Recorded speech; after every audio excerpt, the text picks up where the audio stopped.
How to download music from YouTube as MP3 file. This tutorial shows you how to get copyright-free music for your projects. First, open your web browser on your Android device like Chrome or Samsung Internet.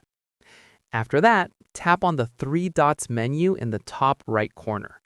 From there, enable Desktop Site or Request Desktop Site toggle. At this point, go to studio.youtube.com in the address bar. In the next step, sign in with your Google account if prompted.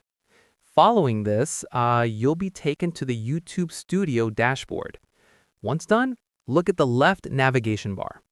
From here, scroll down and find the audio library or free music icon.